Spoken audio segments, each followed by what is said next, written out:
Mr. President, it's been more than a month since Russia launched an unprovoked and unwarranted attack against the people of Ukraine. In the interim, the world has marveled at the strength and the resiliency and the courage of Ukrainian forces, as well as their leadership in President Zelensky. Ukraine has a real shot at defeating this Russian aggression, but that can only happen if it has the weapons and resources it desperately needs. I recently traveled to Poland and Germany with a bipartisan group of Senate colleagues to learn more about what Ukraine needs and the challenges our NATO allies are up against. Over the course of 3 days, we met with American military leaders and diplomats, as well as members of the 82nd Airborne. We spoke with our NATO partners who are supporting both the military and humanitarian needs of Ukraine, and we had the opportunity to talk to some of the Ukrainian refugees themselves. The primary message we heard, consistent message that we heard, was we need more, and we need it faster. More Stingers, more Javelins, more air defenses, more lethal aid. And they reiterated their need for aircraft like the Poland MiGs. Statements of support are important, but they do nothing to help the Ukrainian forces defeat this Russian aggression. It was an incredibly powerful and enlightening experience to hear directly from the incredible men and women on the ground. And I want to thank our friend Senator Ernst from Iowa for leading this bipartisan congressional delegation. I think it also sent a very strong message to our friends and allies in the region that 10 senators, 1/10 of the United States Senate, were willing to make this trip on a bipartisan basis. I think we all came back with a deeper understanding of Ukraine's needs and a renewed sense of urgency to do everything in our power to make it happen. Over the last 4 weeks, Russia has bombed Ukrainian hospitals, schools, apartment buildings, humanitarian refugee corridors even civilians waiting in a bread line. It's pretty clear that we need to use every tool available to bolster Ukraine's defense and weaken the aggression of the Russian forces. It's not a matter of one or the other. We need to do both. To support Ukraine, we need to answer the call for more defensive weapons. Whether intentionally or not, the administration has given Ukraine the bare minimum, just enough to keep it from being completely overrun by the Russians, but not enough to help it win the war. In other words, the Biden administration is propping up Ukraine to keep taking further hits rather than giving it the full forces it needs to win the fight. We need to help Ukraine vanquish Russian forces from its territory entirely, not just to extend the length of this war. Actually, by not giving Ukraine everything it needs in order to repulse Russian aggression, we're playing into Putin's hands, because Putin has clearly changed his tactics. From the initial reports of trying to encircle Kiev, perhaps assassinate President Zelensky and install a puppet government, clearly the Ukrainians Putin has bitten off more than he can chew when it comes to invading Ukraine and executing on that original mission.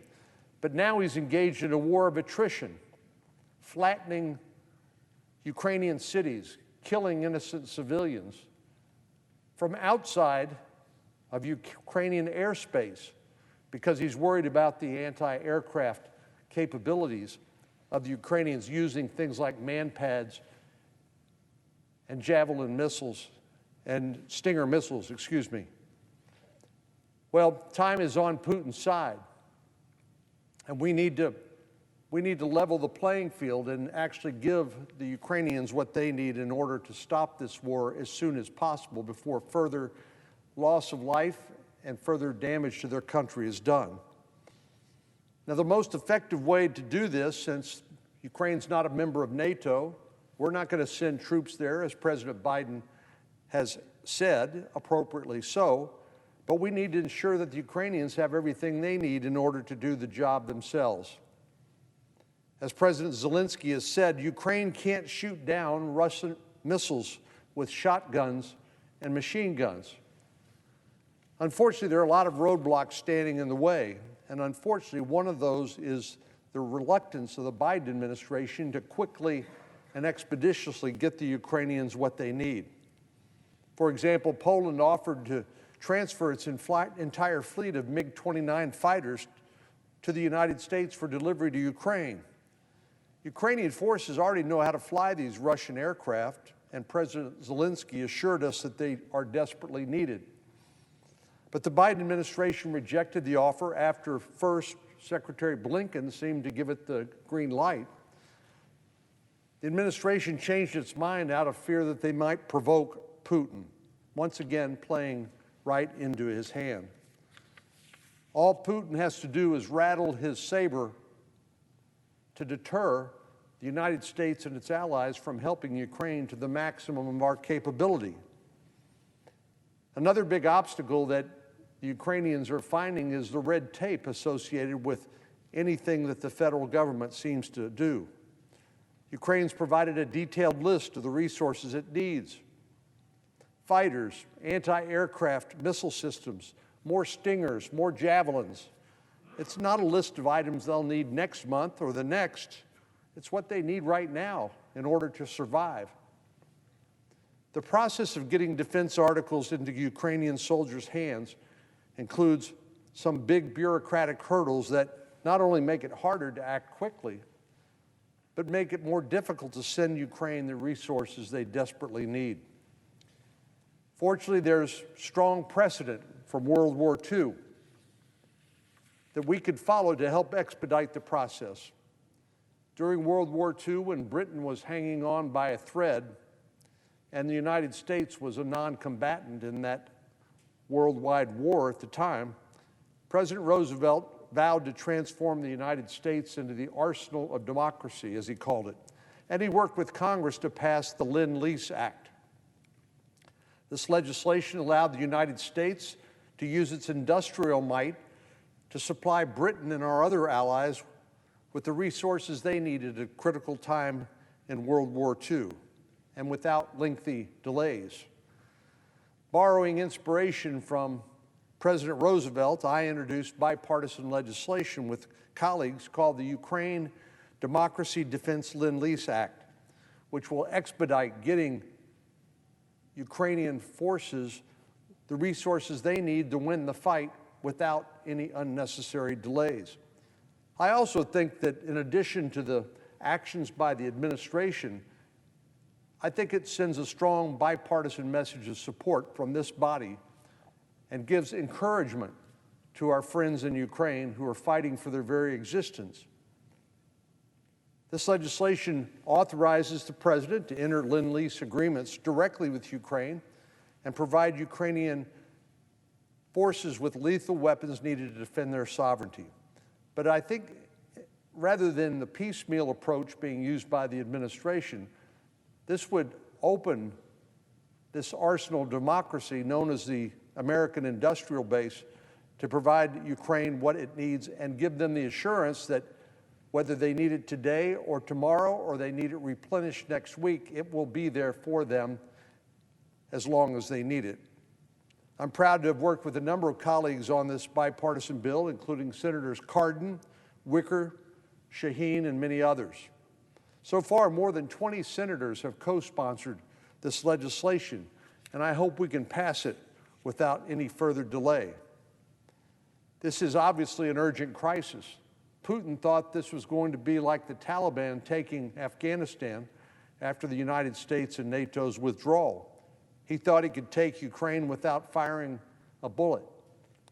Well, so much for Putin's plans, his arrogance, and his underestimation of the willingness of the Ukrainian people to fight for their own country. But we need to pass this legislation and ensure Ukrainian forces that they will have what they need when they need it. As I said, we have a moral obligation, maybe not a treaty obligation under NATO, but I believe we have a moral obligation to support people fighting for their very freedom and their very lives in a democratically run country like Ukraine. The United States and our allies have imposed crippling sanctions on Russian businesses, banks, oligarchs, which has sent the country's economy into a tailspin. But in typical Russian fashion, they planned for some of these sanctions, and they've found loopholes in the current sanction regime. It's taken a page out of Venezuela's book by using the purchase and sale of gold to bring in cash with which to run their economy. The Russian Federation is buying gold to offset the devaluation of the ruble, its currency, and then selling that gold in international markets in exchange for high-value currency. In short, Russia is laundering money through the gold market, and we need to put a stop to it. I, along with other colleagues, introduced the Stop Russian Gold Act that would bring an end to this practice. We talked to Secretary Yellen, and she agreed that this would be supplemental to what the administration has already done unilaterally. This legislation would apply sanctions to parties who help Russia finance their war by buying or selling this blood gold. That means anyone who buys or transports gold from Russia's central bank would be the target of sanctions. This would be a huge deterrent to anyone considering doing business with Russia and helping them evade sanctions. In short, we need to take every possible step to cut the financing for Putin's war machine, and this is one additional way to do so. Along with the Lend-Lease bill I mentioned a moment ago, I hope we can pass this legislation without further delay. There's more we can do to support Ukraine and hit Russia where it hurts and to raise the costs associated with its unprovoked and unwarranted invasion of Ukraine. But it's past time to continue to ramp up the pressure to the maximum ability that we can. At this juncture, principled leadership and decisive action are absolutely critical. As Leader McConnell put it, President Biden has generally done the right thing, but never soon enough. For example, last year the president ignored the immense pressure to sanction the Nord Stream 2 pipeline. He finally, after resisting, imposed those sanctions last month. As Russian troops mounted on Ukraine's borders late last year, the administration withheld millions of dollars in aid for weeks before finally releasing it. President Biden disregarded bipartisan calls to impose paralyzing sanctions on Russia before the invasion in order to try to deter it. Instead, he waited until after the invasion happened to try to impose costs on Russia. President Biden ignored calls to stop Russian oil imports until it became clear that Congress would pass legislation to do just that. Once the handwriting was on the wall, the president announced an import ban to try to get ahead of congressional action. President Biden has been so preoccupied with how Putin might react that Putin has been deterring the administration from acting with the sort of expediency and dispatch that are absolutely necessary and called for. Waiting until the court of public opinion is not the kind of leadership that this emergency requires. Mr. President, Ukraine is being bludgeoned by Russia every day. We need to act with all deliberate speed to get them the additional resources they need, which means we need to do it now so they can fight and ultimately prevail. The United States may be an ocean away from this conflict, but democracy itself is on the front lines. We know President Putin is motivated by a vision of restoration of the Russian Empire after having called the fall of the Soviet Union one of the greatest geopolitical tragedies in history.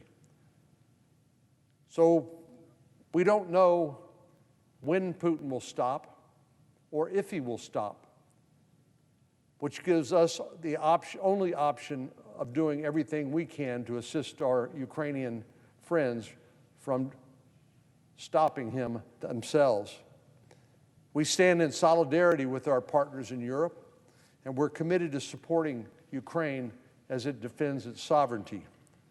So in the coming days, hopefully in the coming hours, I hope the Senate will take action on these bipartisan bills and impose greater costs on Russia in the interests of peace and Ukrainian sovereignty.